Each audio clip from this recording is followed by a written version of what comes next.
का इच्छा ये है कि आप जाने उस वरदान की क्षमता को, उस वरदान के मार को जाने, उस वरदान के पावर को समझे, उस वरदान के क्वालिटी को समझे। वो वरदान की क्वालिटी को आप समझेंगे, उस वरदान के गहराइयों में उतरेंगे। मैं आपको बताना चाहता हूं, वो वरदान आपको अलग कर देगा, अलग पहचान बनाएगा, अलग तरीके से इस्तेमाल करेगा, अलग तरीके से परमेश्वर आपको इस्तेमाल करेगा। और आज मैं उस वरदान के विषय में आपको बताने के लिए जा रहा हूं। इसमें दो तरह का वरदान के विषय में आपको बता रहा हूं। एक वरदान आत्मिक है और एक जो वरदान आपके अंदर है। कई बार गलत फहमी हम करते हैं और समझते हैं कि यह आत्मिक वरदान है, लेकिन मैं आपको बताना चाहता हूं वो आत्मिक नहीं, वो स्वाभाविक वरदान है। स्वाभाविक वरदान कैसा? स्वाभाविक वरदान जिसे हम टैलेंट करते हैं। वरदान का मतलब है योग्यता।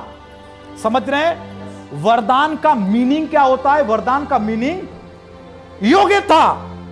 एक ऐसा योग्यता जो स्वाभाविक है, ऐसा योग्यता जो आपके बचपन से आपको दिया गया है, ऐसा योग्यता जिसे आप टैलेंट कहते हैं, ऐसा योग्यता जिसको आप कलाकारी कह सकते हैं। आत्मिक वरदान कलाकारी नहीं है, आत्मिक वरदान टैलेंट नहीं है। टैलेंट क्या है? टैलेंट आपके अंदर का काबिलियत है, टैलेंट आपके अंदर का हुनर है। Praise the Lord.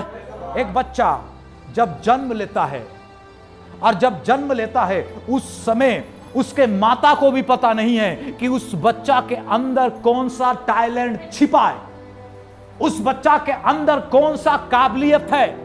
आपको मैं बताना चाहता हूं, कुछ ऐसे वरदान हैं जो परमेश्वर, ऐसे टैलेंट है, ऐसे योग्यता है जो परमेश्वर बचपन में ही एक व्यक्ति के अंदर डाल देता है, और वो अच्छे से गा सकते हैं, वो अच्छे से एक्टिंग कर सकते हैं, और वो पैसा कमा सकते हैं। लेकिन आत्मिक वरदान पैसा कमाने के लिए नहीं है, टैलेंट पैसा कमाने के लिए है। और इसीलिए आप समझिए, जो वरदान परमेश्वर ने आपको दिया है वो आत्मिक है या स्वाभाविक है। अगर स्वाभाविक टैलेंट है तो वो टैलेंट आपको पैसा कमाने के लिए आप इस्तेमाल कर सकते हैं, और वो टैलेंट आपके अंदर कूट कूट के भरा हो सकता है। कोई व्यक्ति जोरदार राइटिंग करता है, कोई व्यक्ति पुस्तक लिखता है, कोई व्यक्ति वो कई चीजों में माहिर है, उसके अंदर कई प्रकार का गुण है, कई लोग कई चीजों में आगे हैं, उन लोगों के अंदर वो टैलेंट था। और जैसे एक बच्चा जन्मता है, आपको मालूम नहीं, परमेश्वर पहले ही उसके अंदर ऐसे टैलेंट को देता है, ऐसे योग्यता को देता है कि वो बच्चा आगे बढ़ के पढ़ के, वो बच्चा आगे बढ़ के, वो बच्चा उसी टैलेंट से पैसा कमाएगा, उसी टैलेंट को इस्तेमाल करके अपने घर को चलाएगा, उसी टैलेंट को इस्तेमाल करके वो एक बड़ा व्यक्ति बनेगा।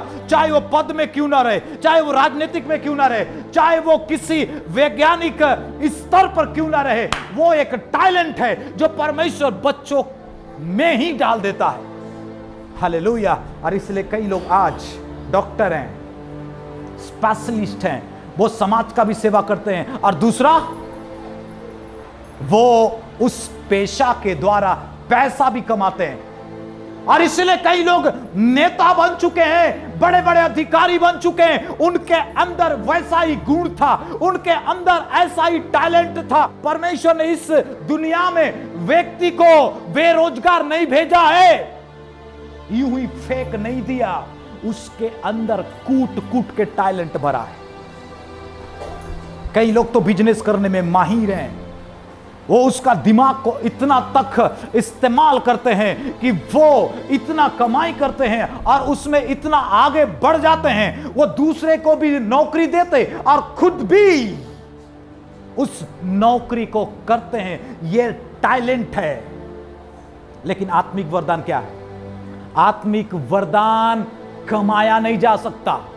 आत्मिक वरदान को खरीद नहीं सकते। आत्मिक वरदान कोई व्यक्ति नहीं देता। आत्मिक वरदान कोई दुकान में नहीं मिलता। आत्मिक वरदान पवित्र आत्मा देता है। हालेलुया। इसलिए समझिए कि आपके अंदर कौन सा योग्यता है और कौन सा योग्यता परमेश्वर ने दिया है। अपने आप को चेक करिए। आप जब चेक करेंगे आप चमकना चालू होंगे। अगर कोई व्यक्ति को, कारपेंटर को बोलेंगे हमारे घर में आके प्लास्टर कर, वो कर पाएगा क्या? अगर कारपेंटर को बोलेंगे ये टेढ़ा वाला लकड़ी को भाई इसको सीधा करना और उसके बाद इसको जोरदार सोफा बना देना, वो जोरदार बना के देगा, आपका दिल खुश हो जाएगा। मैं आपको बताना चाहता हूं, उस जो व्यक्ति के अंदर जैसा टैलेंट है उसे उस काम को दिया जाए, उस काम में वो चमकेगा। और इसीलिए आप अपने टैलेंट को आप समझे, अपने टैलेंट को सर्च करें, अपने टैलेंट को जो छुपा हुआ है उसे ढूंढे और आप चमकते जाएं। सबसे पहली बात, आत्मिक वरदान हमारे बड़ाई के लिए नहीं है। समझ रहे? जो भी वरदान आपको मिला है, आत्मिक वरदान खुद के फायदा के लिए नहीं है। आत्मिक वरदान पैसा कमाने के लिए नहीं है। दुख की बात है, एक पास्टर जी थे, उसके द्वारा बड़े बड़े बीमारी ठीक हो जाता था। वो भाई देखा, अरे भाई ये तो मस्त, अब तो बड़ा बड़ा बीमारियां ठीक हो रहे हैं, अब लोगों को मैं पैसा मांगूंगा, पैसा भी लोग दे देंगे। इस प्रकार से उसके मन में आया और वो क्या करना चालू किया मालूम है? बुखार के लिए 50 रुपया फीस, अब बड़ा बीमारी है तो 3000 फीस, और एक बकरा लास्ट में धूमधाम से मीटिंग करे और वो प्रचार करेगा और उसके बाद 3000 देगा और उसके बाद एक बकरा भी देगा, मुर्गा भी देगा, घर में जाके पास्टर जी खाएगा। कमाई का जरिया नहीं है। मैंने कहा कि आत्मिक वरदान जो आपको दिया गया है वो कमाई के लिए। अगर कोई व्यक्ति उस वरदान से कमाता है, उस वरदान का फीस रखता है, तो आपको मालूम नहीं वो जो फीस है, वो जो पैसा है, उसका लाइफ को खराब कर देगा। वो पैसा उसका परिवार, उसके परिवार में जो कमाई है वो कमाई के जरिया का चौक कर देगा। समझ रहे कि नहीं समझ रहे? हालेलुया। क्या करना चाहिए एक व्यक्ति को? जैसे कि मेरे द्वारा परमेश्वर ने एक भविष्यवाणी का वरदान दिया है। कई बार परमेश्वर भविष्यवाणी से बात करता है। चंगाई की सामर्थ परमेश्वर ने मुझे दिया है। कई लाइलाज बीमारियां ठीक होते हैं। मैं लोगों के लिए प्रार्थना करता हूं, तो मैं उनके पास प्रार्थना करने जाता तो 1 रुपया का उम्मीद नहीं करता, और मैं किसी को बोलता भी नहीं कि मैं प्रार्थना किया, लोग चंगे हो गए तो मुझे इतना पैसा देना। अगर मैं बोलता हूं, वो पैसा मेरे वरदान को करप्ट कर देगा। वो वरदान, वो पैसा मेरे आत्मिक सोर्स को क्या कर देगा? जाम कर देगा, मेरे सेवा को बर्बाद कर देगा। इसीलिए एक विश्वासी, एक पास्टर हमेशा ध्यान में रखना चाहिए, जो वरदान परमेश्वर ने दिया है वो कमाई के लिए नहीं, लोगों के भलाई के लिए परमेश्वर ने दिया है। Hallelujah, hallelujah. और तीसरी बात, जो वरदान आपको दिया गया है समाज में अपने आप को बड़ा दिखाने के लिए नहीं है। जो वरदान आपको दिया गया है, जो आत्मिक है, समाज में अपने रुतबा दिखाने के लिए नहीं है, तो फिर वरदान किस लिए परमेश्वर दिया है? पहली बात, वरदान कलीसिया में इस्तेमाल करने के लिए, उसके सेवा को बढ़ाने के लिए उस वरदान को दिया है। हालेलुया। दूसरा बात, वरदान आपको क्यों दिया है परमेश्वर? वरदान इसीलिए परमेश्वर ने आपको दिया है कि आप लोगों की भलाई करें। वरदान क्यों देता है? वरदान इसलिए देता है कि आप लोगों के लिए भलाई करें, लोगों के लिए आशीष का कारण रहें, लोगों के पास जाएं और प्रार्थना करें, लोग चंगे हो जाएं, लोगों के पास जाएं और उनके लिए प्रार्थना करें। जो बातें परमेश्वर ने आपको बता रहा है उस बातों को उस व्यक्ति को बताएं भविष्यवाणी के द्वारा। इसलिए बाइबल में लिखा हुआ है, पहला कुरिन्थियों का पत्री 12 अध्याय उसका 4 वचन में पूरा लिस्ट दिया गया है। कई लोगों को परमेश्वर ने बुद्धि की बातों को दिया है, कई लोगों को परख की वरदान को दिया है, कई लोग को ज्ञान की वरदान को दिया है, कई लोगों को प्रकाशन का वरदान को दिया है, कई लोग को अद्भुत कार्य का करने का वरदान को दिया है, कई लोगों को चंगाई करने का वरदान को दिया है, कई लोग अन्य भाषा बोलते हैं और कई लोग तो इतना विश्वास रखते हैं उसका विश्वास कभी डामाडोल नहीं होता, उसका विश्वास मजबूत रहता है। यह विश्वास भी एक पवित्र आत्मा का वरदान है जो आपके अंदर काम करता है। Hallelujah, hallelujah. किस लिए पवित्र आत्मा आपको वरदान दिया है? सबसे पहली बात मैंने आपको बताया, आपका जीवन से लोगों के लिए भलाई का कारण बने। अब दूसरा आपके वरदान से मेरा नहीं परमेश्वर की महिमा हो। हालेलुया। किसकी महिमा हो? परमेश्वर की महिमा हो। मेरे प्रिय, जो भी वरदान है उस वरदान से परमेश्वर की महिमा होना चाहिए, उस वरदान से परमेश्वर का उन्नत होना चाहिए, परमेश्वर का नाम ऊंचा होना चाहिए। मेरा नाम नहीं, परमेश्वर का नाम ऊंचा होना चाहिए। Praise the Lord, hallelujah.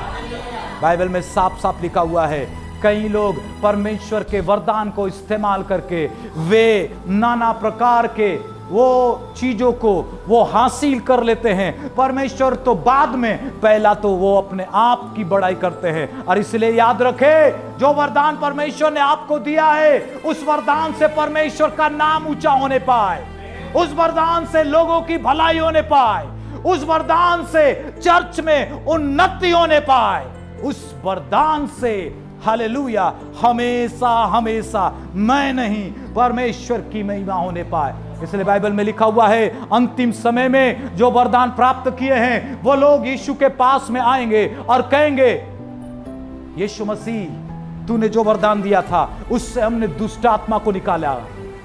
कहेंगे हमने भविष्यवाणी किया, कहेंगे हमने बहुत बड़े बड़े चिन्ह और चमत्कार किया, बहुत बड़े बड़े आश्चर्य कर्म को किया। लेकिन यीशु मसीह लास्ट में कहेगा, हां मैंने तो तुझे दिया था लेकिन तूने परमेश्वर के महिमा के लिए इस्तेमाल नहीं किया, परमेश्वर के लोगों के भलाई के लिए इस्तेमाल नहीं किया, वरन उसका कमाई का जरिया बना दिया। तूने अपना ऊंचा स्थान पाने के लिए उस वरदान को इस्तेमाल किया।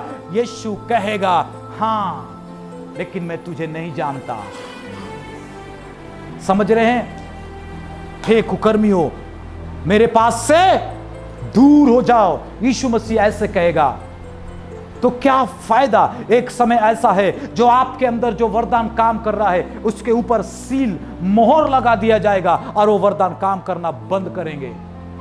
भविष्यवाणी की जरूरत नहीं है, चंगाई की जरूरत नहीं है। एक समय आप जिस वरदान को लेकर आप अपना बड़ाई कर रहे हैं, एक समय वो वरदान खत्म हो जाएगा और एक समय यीशु मसीह कहेगा, तूने मेरे लिए क्या किया? इसलिए याद रखें, आपके अंदर का जो वरदान है वो परमेश्वर की महिमा के लिए। आपके अंदर जो वरदान है वो आत्मिक है, वो शारीरिक नहीं है। आपके अंदर जो वरदान है वो कमाई का जरिया नहीं है। वो परमेश्वर ने आपको कैसे दिया है? वो परमेश्वर ने आपको गिफ्ट में दिया है।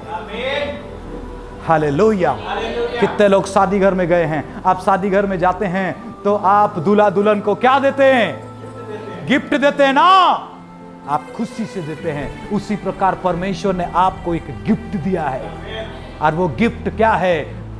वो चमत्कार है, वो गिफ्ट अद्भुत कार्य है, वो गिफ्ट भविष्यवाणी है, वो गिफ्ट नाना प्रकार के अद्भुत काम करने का वरदान है जो आपको गिफ्ट है और गिफ्ट फ्री में दिया गया है। इसलिए बाइबल में लिखा हुआ है, जो वरदान तुम्हें मिला है वो सेतमेत में फ्री में दिया गया है। इसलिए तुम जब दूसरे को देते हो तुम फ्री में दिया करो।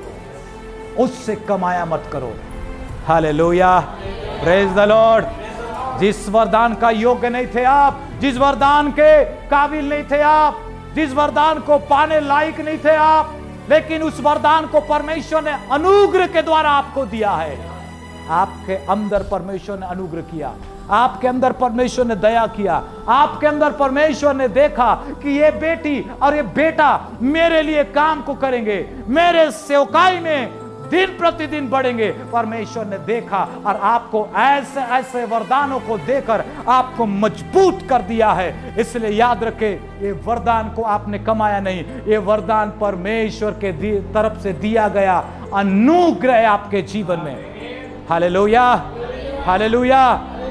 ये वरदान एक आशीष है आपके सेवा में, ये वरदान आपके जीवन में एक आशीष है। आपने सोचा होगा कि आज इतना ज्यादा प्रचार करते हैं आप भविष्यवाणी करते हैं आप, क्या आपने सफलता हासिल आपके काबिलियत से किया है? क्या आपने अपने जीवन में आप जो सफलता हासिल किए हैं, जो स्थान आपको मिला है, क्या आपने अपने ताकत से उसे आजमाया है?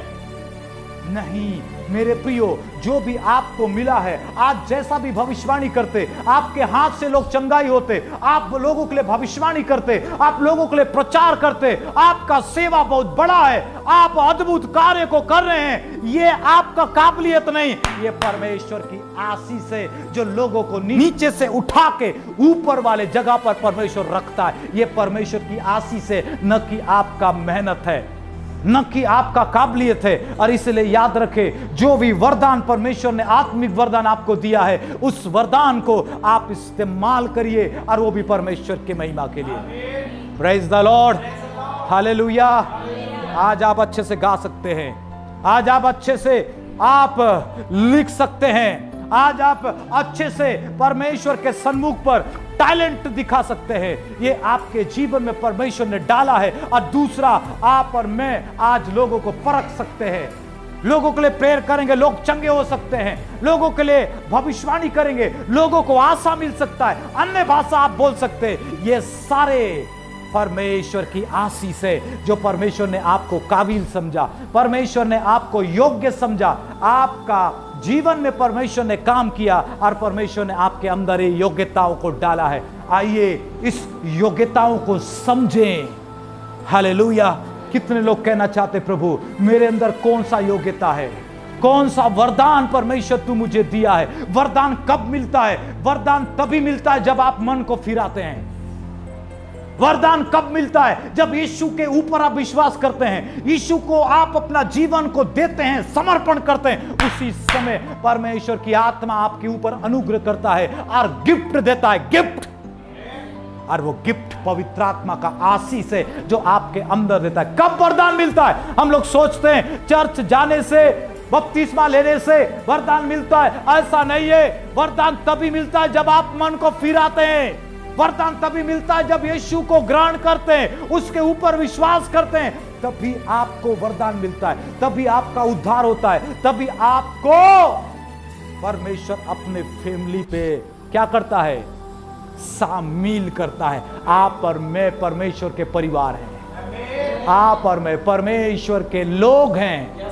आपके ऊपर परमेश्वर की आशीष है। आपको परमेश्वर ने इतना खुशी के साथ में, सोचो, परमेश्वर इतना खुश है आपसे, इतना आनंदित है आपसे कि वो आपको गिफ्ट देने के लिए तैयार है। आमीन। और वो गिफ्ट भी ऐसा अद्भुत गिफ्ट जो आप लोगों के बीच में अलग बना देगा। आमीन। जो गिफ्ट आपको दिया है, वो गिफ्ट, जो अभिषेक आपको दिया है, जो काबिलियत आपको दिया है, वो गिफ्ट आपको अलग बनाएगा।